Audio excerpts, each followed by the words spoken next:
Hey man, say man, it's your boy Dre Shicey, man. We back at y'all with another reaction video, man. I just left the gym.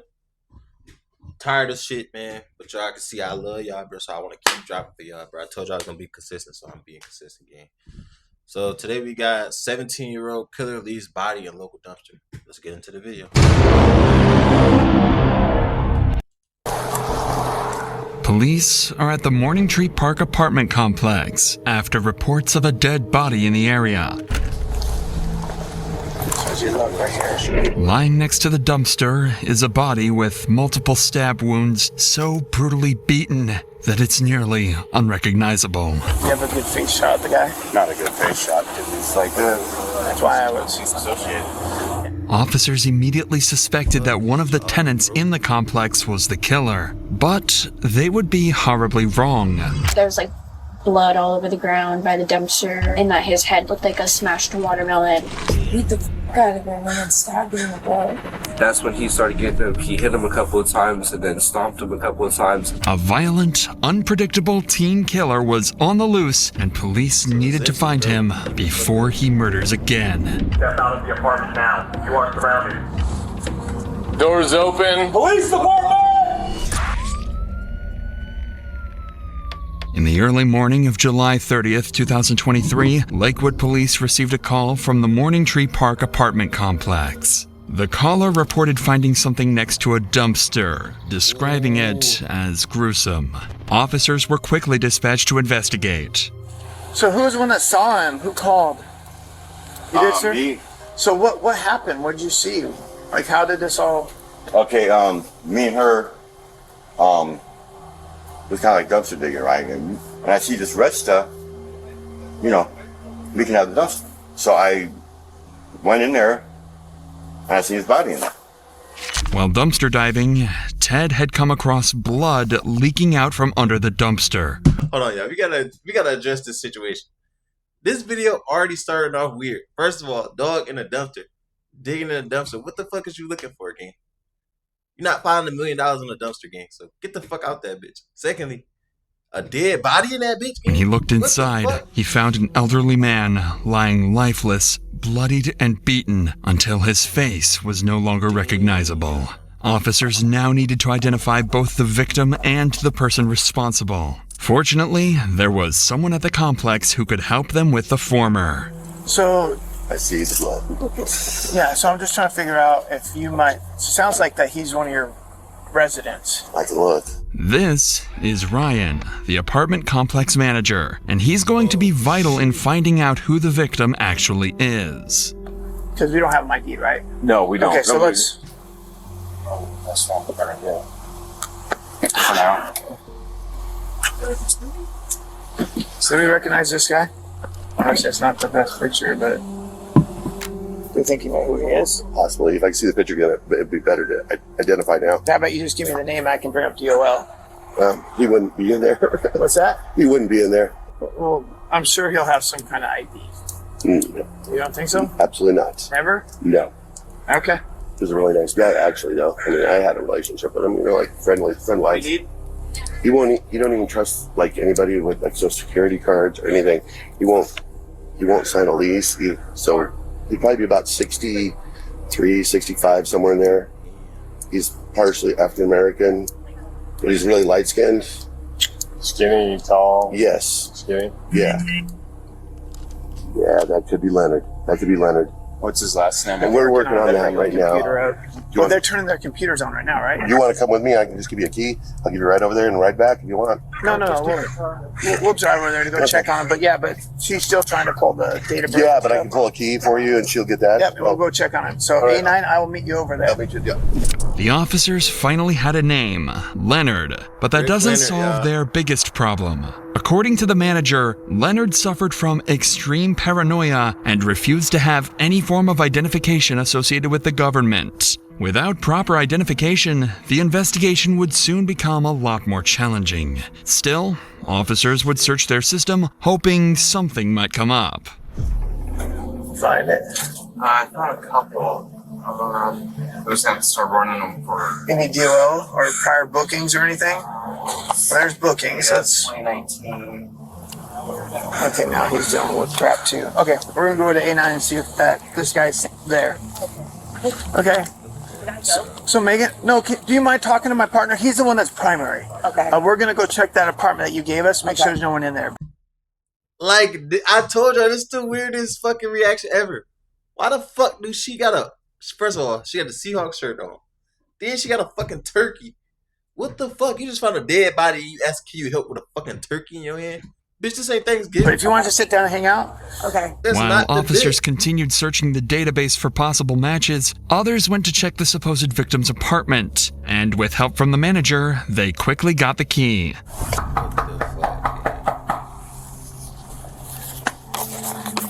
Leonard, Lakewood Police, we just need to know that you're okay. If you want to, we'll just announce for Leonard. Yep. I could yell for him. Okay. Go ahead. Hey, Leonard! Leonard! You're in here, let us know. After a quick look around the apartment, Leonard was nowhere to be found. At the same time, officers had just matched the victim's face to Leonard's image using police database. So there was no doubt now. The victim was 64-year-old Leonard Williams. Hair long as Neighbors shit and at staff described Leonard as a friendly and compassionate person. Although he often kept to himself, he was known to be extremely kind to fellow residents. But the investigation was far from over. Officers still had to determine who was behind the brutal attack and why. Back at the scene, one officer had discovered some crucial evidence that would bring the police one step closer to the killer. Okay, so if you walk that way, and actually, obviously it's dark at that hour, but if you walk that route that you just said, and somebody happened to shine their lights into the dumpster area, you would see him laying there. Was there any trash outside of the dumpster area, the path that you guys would have walked? This officer just picked up on something crucial. The area around the dumpster was extremely messy, and blood was leaking from it. Any person would have easily spotted that, let alone an officer.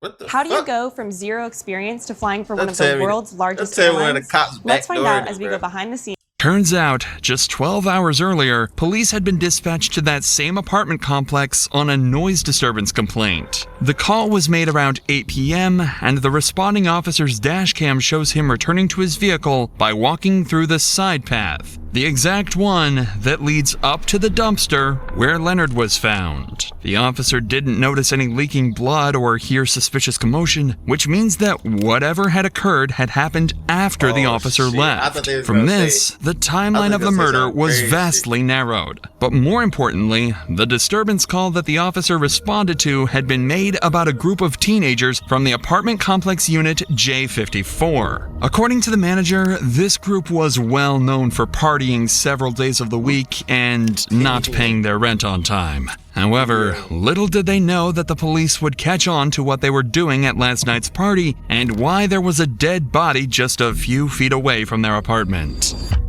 As this was the only lead that police had, a search warrant for Unit J54 was issued, and officers quickly arrived at the residence looking for any signs of foul play. Get the manager. They got that bitch quick as fuck. Like, how you get the search warrant in 2 hours? Bro? They not playing. Anybody else inside here with you? Okay, fine, let's scoot over here for a second, okay? Who's all in here with you? Just me and two people. Where are they at? Oh, really? No. What are their names? Jaden Jaden and who? Jaden and Ty. Jaden and Ty, come on out. Fuck, bro. Come on out. Guessing he got to be Ty, under come on out, 18. They let the should police. pick. Where's he at? Damn, It was man. to the corner store. What's that? He went to the corner You store. went to the corner store? When officers arrived, Alina and Jaden were found inside the apartment. One of the teens, named Ty, seemed to have fled when officers arrived and was nowhere to be fuck found in outta the unit. there. His friends claimed he went to the corner store to buy some snacks, but officers would soon discover that was a complete lie. For now, though, officers decided to interview the group, unaware one of them was about Hey, $100. I know the girl gonna snitch. The girl gonna tell everything. $100. to confess to the gruesome details of Leonard's murder.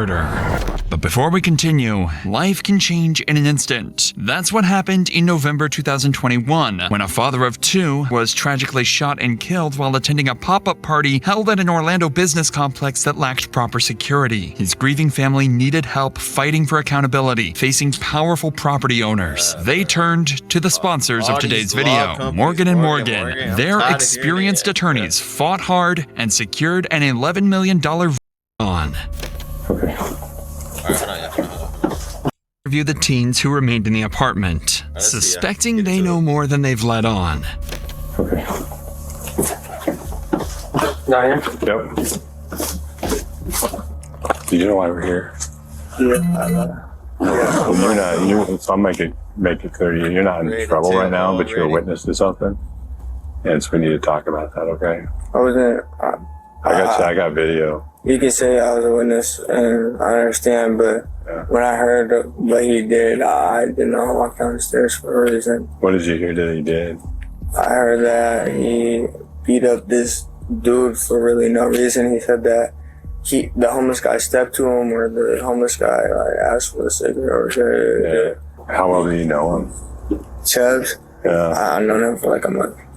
So, did you know what happened here the other night? Oh my God. Yeah, what happened? Tell me a little bit about already. Chubbs had a little incident. it. I can't. You gotta. Chubbs had a little incident. Yeah, what was Chubb's incident? He's fucked. By the garbage can. Yeah. You don't know? Well, I know what happened already, okay? Chubbs just would get mad, and people would say that he would do it, he wouldn't do it, and he'd just go on and do it.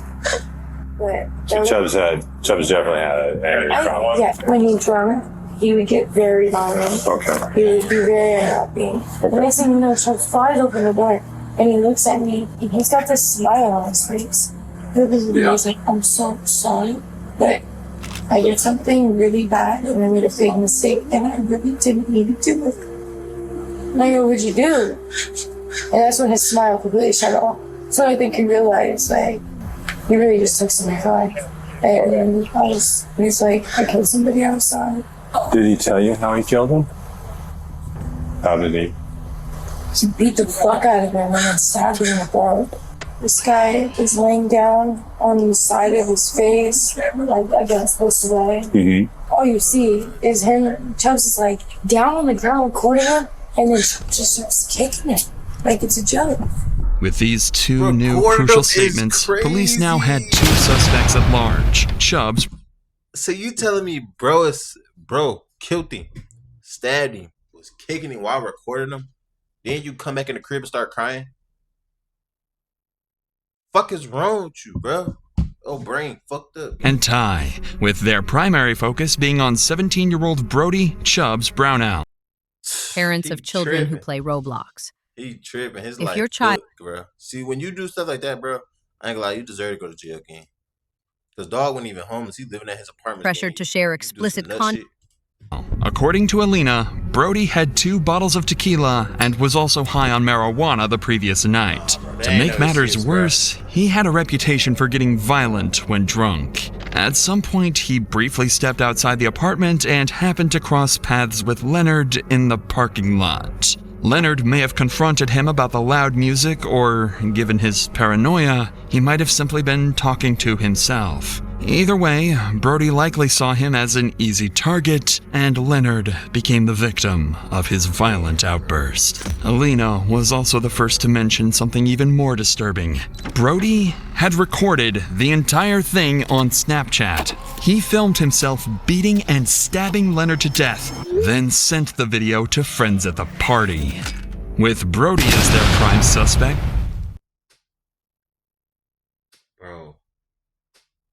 he is wilding. Why? What make you think to do something this? Like, you need to go to a mental hospital, bro. Like, something chemically wrong in your brain if you think that that's okay. And then I wonder who the people that was in the chat, like, y'all should have been like, gang, what the fuck is you doing, bro? Like, let my man send a video like this in the chat, bro. It's over with. I'm not fucking with him no more. It's not my man. Officers remained on high alert. going so far as to request air support and search for him. In the meantime, police were notified about a male who was running around the Morning Tree complex. He was identified to be Trey Crystal, or Ty, the one who fled from Alina's apartment when the officers had arrived with the search warrant. Shortly after confirming his identity, he agreed to speak with detectives. Detectives I ain't gonna lie, call me out, call me whatever. Hey, I'm lying. needed to determine whether Ty had played any role in the murder, and if he knew where Brody was hiding. Just tell me a story. Just take me from the beginning to the end. What happened that night? Yeah, he ended up really drunk, and then he was like trying to fight everyone at the party, but no one would fight him because either they would win and then he was like backing down or stuff like that. Okay. So he couldn't fight anyone there, and so he went outside all mad. And then like there was this homeless dude or whoever it was walking by, and then he was like, "Oh, keep stepping, keep walking." And then the homeless dude was like, "All right," and then he was like just walking away. And then Chubbs just started getting mad and then just like ran up on him and punched him. And then he just started stomping on him. After a minute or two, he went up inside and then he like grabbed the knife and everyone was trying to stop him, but like he was kind of scary with the knife because he was really drunk. According to Ty, he fled the apartment out of fear. Although Ty's statement aligned with those of other witnesses, police couldn't definitively rule him out due to his suspicious behavior. Think about how crazy it is, bro. He walked out, beat him, went back in the crib. That mean dogs not like on the floor, not. Grabbed a knife, came back outside, stabbed the fuck out of him, bro. How the fuck? But for now, their priority was finding Brody. While the search was still ongoing, officers interviewed everyone who knew Brody to find out where he might have fled, including two of his best friends, Miguel Ventura and Dakota Johnson. I ended up going, basically there was a party posted up that was over at one of our female friends, Britt's house, and eventually Chubbs, I guess he stormed outside. He got really upset. He was drinking 1800 at the time, like tequila. There was someone standing by the garbage cans, and he got really angry at him because I think they were staring at him. He just got closer to him, and I think the dude yelled something at him, and then he just started swinging on him. I get down the stairs, and then that's when he started getting him. He hit him a couple of times, and then stomped him a couple of times, and by that point, like it was too much. Like it was just a lot. I grabbed him by his chest and everything. I tried to pull him. Was there anybody else that was hitting the guy? Was there anybody else kicking him, hitting him, punching, stomping? And you had text messages with him shortly after. Can you kind of explain to me about those text messages? It was like the day after he had done it. Okay. He did coke and he beat the crap out of this guy and killed him and stabbed him in the neck. And then there was like blood all over the ground by the dumpster and that his head looked like a smashed watermelon. He told me that he tried to put him in the trash can himself, but he couldn't do it. So that's why he stabbed him in the neck. While officers continued interviewing witnesses, Brody had just been located hiding in his family home 40 minutes away in the city of Yelm. A SWAT team quickly descended on the residence, ready to take Brody down if he made any wrong move. All right, hey, you three, if there's people milling around up front, we're going to detain them right off the bat, so be ready to go ahead. So I was wrong. This is in Washington. I was wrong. It's not Florida. Let them run, right? Yeah. All right, we're capped. That team's rolling up.